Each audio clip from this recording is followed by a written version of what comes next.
The Food and Drugs Authority has expressed its readiness to undergo audits by local and international bodies to validate its action regarding the alleged distribution of unwholesome rice to senior high schools, while the authority maintains that all approvals granted adhere strictly to best practices and regulatory standards. The FDA emphasized its commitment to transparency and public health safety, among other things. Now, the authority has come under heavy pressure for failing to do due diligence before extending the best before date for the over 22,000 bags of rice imported by Laments Africa Limited. Norton MP Samuel Okujeto-Ablakwa, who first raised the alarm, claims documents revealed that the rice was initially recommended for distraction. Let's listen to him, then we'll come back and hear from the FDA. But I have an internal FDA memo dated 29 December where the FDA's original roadmap was that 1, let's move in to stop the rebagging. 2, let us dispose of the rice, destroy the rice. And then 3, fine this company 150,000. It is shocking that when the Laments directors were arrested on the 20th of December, a lot of miracles happened. Calls from above released them. Then you remember the letter I read from JJ Boy, the superintendent in charge of crime from Ashanti, where he had sent samples to FDA. Will you believe that before these FDA test results will arrive on the 6th of February, an order came from above that the rice should be sent to our school. So all 22,000 bags were removed from the NAFCO storage facility and distributed to our kids. Bags of rice that were under investigation by the FDA. And I have here the FDA report which came on the 6th. And if they had waited for this FDA report, they wouldn't have shared the rice, because the FDA report confirms that, quote, presence of insect does not conform to the compliance statement. And this is signed by Marian Vivian Hammond, Marian Joseph Ufosusia. Yeah, insects. They found insects in the rice. Which was then distributed to children. Which had been distributed. Okay. By the 2nd of February, 1st and 2nd February, they had distributed this. Then the rice also had high fat acidity. So the rice was unwholesome and should not. I have given this to doctors. Medical doctors have told me that, look, this should not have been fed to our students.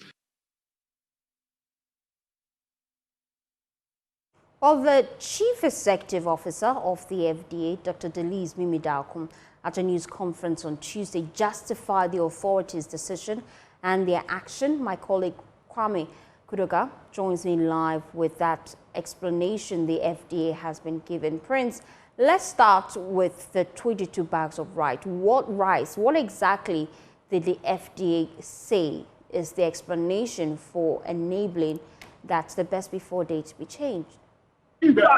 So, firstly, the FDA says that after following that tip-off that there was a rebagging at a warehouse, an unlicensed warehouse in Kumasi, the FDA moved in with the police service to, stop the rebagging. Subsequently, they fined Laments some money, administrative fines. Then Laments wrote to the FDA requesting for the extension of the shelf life of this product. The FDA initially denied Laments' request, stating that it's only the manufacturer who can request for the extension of the shelf life of the product. Subsequently, Laments got a letter from the manufacturer of the product from India and a certified lab test or test of the product from a certified institution also in India. Following that, the FDA themselves conducted independent tests on the product, and following that, they granted the request for the extension of the shelf life, stating that the manufacturer stated in their letter that they give to Laments that the product can be, the shelf life of the product can be extended for another 1 year if the product is stored in good condition. That is why the FDA extended the shelf life of the product, that the 22,000 bags of rice that was shared to students across the country. The FDA stated that they did no wrong, and at the time the shelf life of this product were expanded, the products were wholesome and safe for the consumption of the students. Let's listen to the FDA. On December 20th, 2023, the FDA Kumasi office received reports of repackaging of rice in a NAFCO warehouse. The FDA Kumasi officers, accompanied by officers from the police service Kumasi, inspected the facility, which was previously locked by the police, and confirmed the repackaging activity and resealed the premises. Subsequently, an administrative fine of 100,000 cedis was imposed on the importer for the repackaging, contrary to the provisions of the Public Health Act of 2012, Act 851. Following the submission of the preliminary investigation report by the Kumasi office to the head office, it was realized that the products in question had best before end date of 2023 and not an expiry date as contained in the initial submission that came from Laments with the analytical report from CSIR. Based on the above, the FDA reviewed its response to the importer's letter dated December 4th, 2023, and communicated the following to the reporter. 1, that the shelf life extension must be aligned with the manufacturer's guidelines. 2, that the CSIR FRI report lacked certain critical tests for moisture and mold.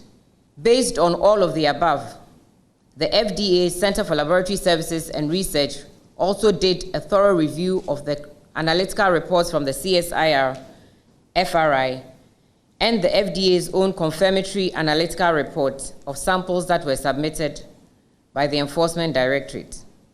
And they confirmed that the rice was wholesome at the time of the analysis. The authority then granted a provisional extension until April 30th, 2024, not the December 2024 as was requested by the manufacturer. Well, Prince is still with us. Prince, we know that Dr. Mimi Darko said the FDA is open to any probe, both internationally and externally. Expatiate on that for me. Well, firstly, the FDA says that they are a reputable and an independent institution. They touted their credibility, stating that they've been working in their field and they are the best of such institutions that you can find in Africa and in the world. So they are validating their position and the reasons for granting that extension. They say that they are open to an audit by any credible, independent, local or international audit that will prove that, or that will validate their position, stating that they did no wrong in this matter. Firstly, let's listen to the FDA. Shelf life and consumer safety. The FDA follows international best practices for food safety, including use-by dates, which indicate safety, and foods must not be consumed past a use-by date. Expiry date, which indicates both safety and quality. Expired products are unsafe and should be disposed of.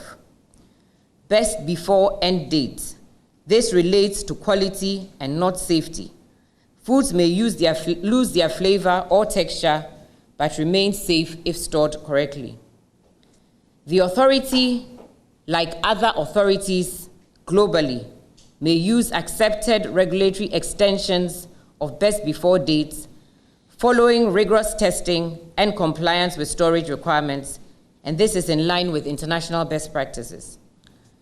The FDA also wishes to assure the public that it confirmed the wholesomeness of the consignment of rice in question and gives assurance that with all the other certificates that were submitted from India, from PPRSD, from CSIR FRI, and concluded that the rice was wholesome before it was released for distribution.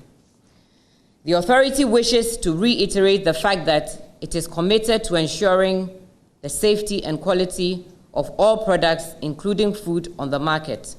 And in this regard, it has carried out several safe disposal of consignments of food, including rice, whose safety and quality could not be assured or guaranteed. The FDA's reputation for excellence is backed by ISO certification and the largest ISO accredited laboratory scope in Africa. The FDA also tirelessly followed up on the long dormant National Food Safety Policy, ensuring its successful launch. It also acts as a secretariat for the National Food Safety Emergency Response Plan. The authority operates with independence, transparency, and professionalism. To address any public concerns, the FDA is open to audits by qualified local or international bodies to validate all its actions. I'll repeat, the FDA is open to audits by qualified local or international bodies to validate its actions.